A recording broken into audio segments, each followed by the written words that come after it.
Hello दोस्तों, मैं हूँ सिया और आप मेरे साथ सुन रहे हैं बानी और आहान की कहानी।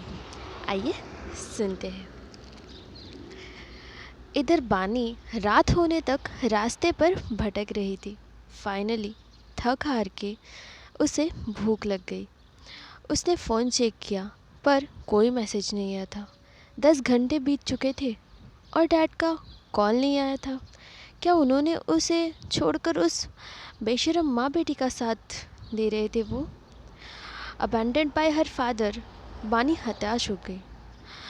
वो अब घर वापस नहीं जा सकती थी और उसकी बेस्ट फ्रेंड प्रिया, वो तो अपने वोकेशन के लिए अब्रॉड में थी, तो उसके पास कोई जगह नहीं थी। कोई और रास्ता ना होते हुए वो पास के वॉल्फ होटल में चली गई। जब वो वहाँ के लॉबी में पहुँची तो उसकी मुलाकात फिर से रिया से हुई। कहते हैं ना कि दुश्मन हमेशा आसपास ही होते हैं। रिया लॉन्च में अपनी माँ के साथ खुशी से बैठी थी और बानी को देख के चौंक गई। अपनी माँ को कुछ कहकर वो बानी की ओर आने लगी। व्हाट अ कोइंसिडेंस बानी, तुम भी यहाँ खाने खाने आई हो? पर बानी ऐसी बेशरम औरत के ऊपर अपना वक्त बर्बाद नहीं करना चाहती थी। पर रिया उसे इरिटेट करने का मौका कैसे सोच छोड़ सकती थी?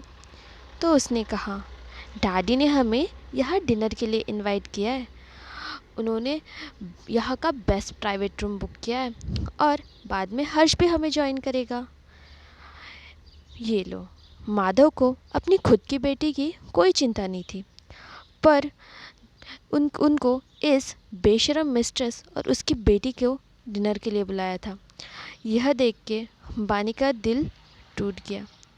अपना गुस्सा कंट्रोल करते हुए उसने कहा, दूर रहो मुझसे, मेरे पास आने की कोई ज़रूरत नहीं है। रिया उसे इतनी आसानी से कैसे जाने दे सकती थी? अरे, तुम्हें अब गुस्सा आ रहा है? चलो मैं तुम्हें एक और हॉट न्यूज़ बताती हूँ। क्या है ना, डैडी ने हमें अब उनके साथ रहने के लिए बुलाया है कल। सो बानी, अब तुम्हारा बॉयफ्रेंड भी मेरा और तुम्हारे पास सब कुछ है, वो भी अब मेरा। रिया ने गर्व के साथ कहा। बानी को विश्वास था कि ये कुछ प्लानिंग कर रही है, पर वो बहुत थक गई थी। जैसे ही वो अगले पल ज़मीन पर गिर जाएगी, इसीलिए उसने रिया को इग्नोर किया और आगे चली गई।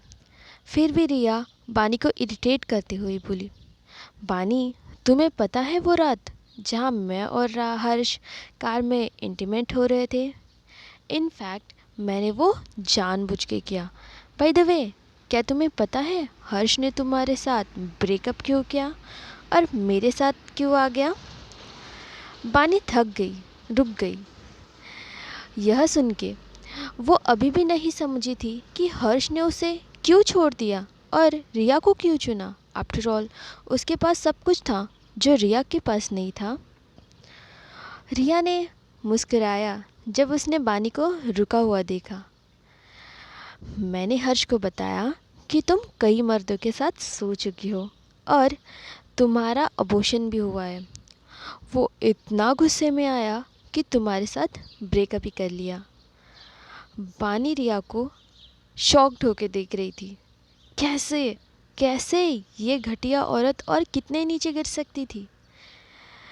इस समय जब रिया ने बानी को ऐसे टूटे हुए देखा, उसे अंदर से बहुत सेटिस्फैक्शन महसूस हुआ। उसने क्रूरता से कहा, ये तो बस शुरुआत है। मेरी माँ को तुम्हारे माँ की वजह से हमेशा रखेल का दर्जा मिला है। हम लोग बहुत सालों से सफ़र कर रहे हैं। Now it's my turn. तुमसे सब कुछ छीनने का जो हमारा है। मैं तुम्हें शर्मा परिवार से बाहर फेंक दूंगी। जो सब कुछ तुम्हारा है वो अब मेरा होगा। जस्ट वेट एंड सी। बानी और प्रोवोकेशन झेल नहीं सकी और उसने रिया को एक ज़ोरदार चाटा मारा।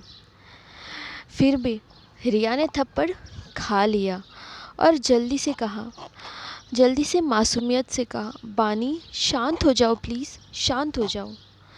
उससे पहले कि बानी कुछ समझती कि क्या हो रहा है, रिया ऐसे अपने रंग क्यों बदल रही है, एक गुस्से भरी आवाज़ आई, बानी ये तुमने ठीक नहीं किया।